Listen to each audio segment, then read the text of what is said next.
Hi guys, it's Otaku Gunso, and today I'm going to show you how I make vegan pizza, which I know it's been a really long time since I've done any kind of cooking video and stuff like that, but I mean, I'm working on some limited prep space right now, so you're gonna have to bear with me a little bit.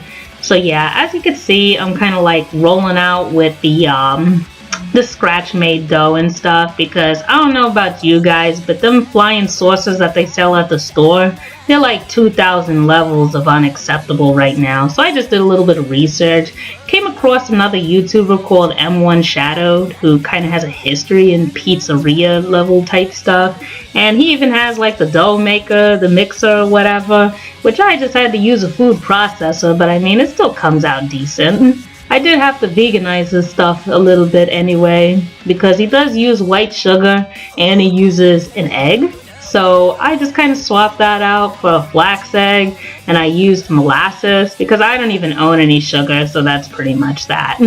But it does come out fairly decent because, as you can see, I stretched it out into a pizza shape and we already are ready to go.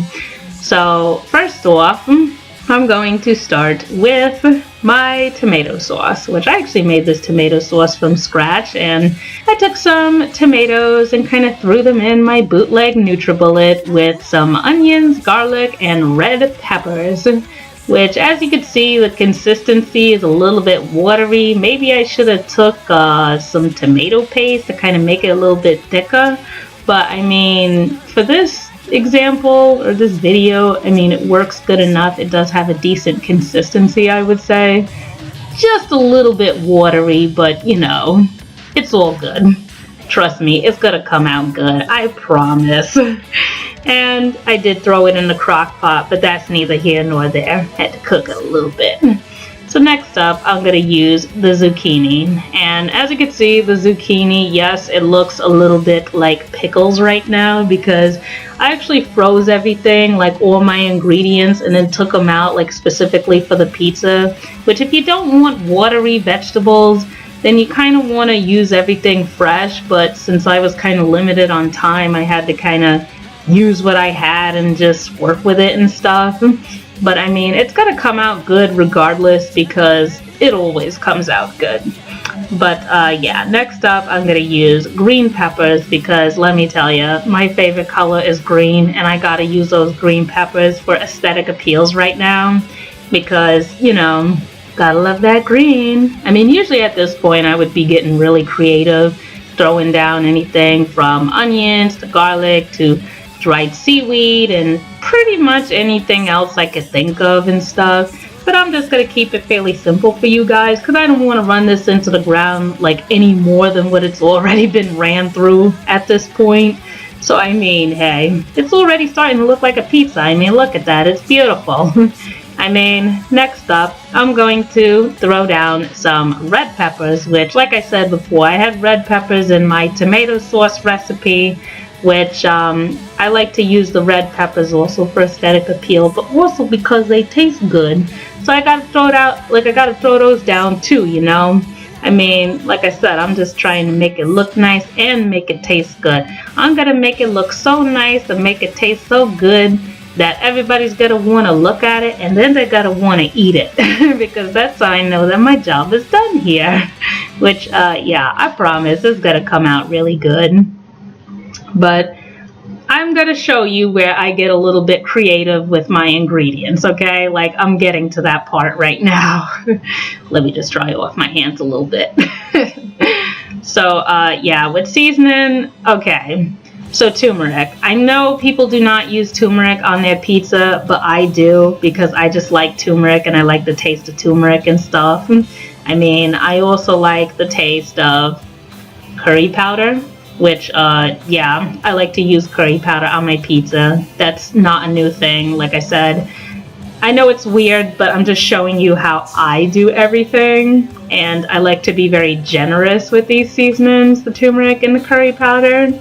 And then lastly, or at least before the vegan cheese, cayenne powder, because I like to make it a little bit spicy, which again, if you want to add more spice, you could also take dried seaweed, and they have the wasabi variety of the dried seaweed, which is what I would have been using, but again, I'm going to keep it simple for you guys because I don't want to run it into the ground anymore at this point. Then we got the Daiya cheese, which again, vegan cheese for a vegan pizza, folks. I mean, I don't know what else to say. I mean, I am actually not really that good at making vegan cheese on my own, like from scratch or whatever. I actually have done vegan cheese like from tofu, and I actually did that when I made a vegan lasagna. But that's kind of another story for another video, I'm gonna say. But I mean, I'm really kind of low level with the vegan cheese making type area. I'm gonna have to look at a little bit more recipes. Usually I'm not this generous with the Daiya because I kind of like to keep it a little bit so it's not as overpowering. But I actually made 3 pizzas using this, so I kind of wanted to just use the rest of it and not waste any and stuff. So I just kind of, you know, decided to be a little bit more generous than usual. And as you can see, I'm kind of patting it down just a little bit, you know, to make sure everything is nicely in place. Because again, I want that symmetry. I want that nice perfection. I want that Death the Kid level perfection. That level, that number 8 level type symmetry right now. And as you can see, it is ready to go in the oven. Ready to cook, folks. Which, yeah. I don't have any footage of it going in the oven because this was kind of an unplanned video and whatnot, but this is what it looks like while it's finished, or after it is already finished, which again, you want to kind of let it cool a little bit before you go in and start cutting it. That way it's not just, you know, all over the place and stuff. You know, you want to kind of give it a little bit of time to gel, I guess, as my mom calls it. You know, let it gel and solidify, I guess you could say. Which now after it is cooled, I'm going in there with my all extra level type pizza cutter right now, which I'll show you what that's like at the end. But yeah, like I'm just cutting it and I'm gonna probably freeze it. That way whenever I take it out and eat it, then all I have to do is just heat it up and, you know, eat it whenever I want to, which, yeah, it came out really amazing, and this is the finished product, and, yeah. And yes, that's a Star Trek pizza cutter. Don't hate on me right now. But, yeah, that's how I make vegan pizza, folks, and I hope you enjoyed, and till next time, guys, okay? Later!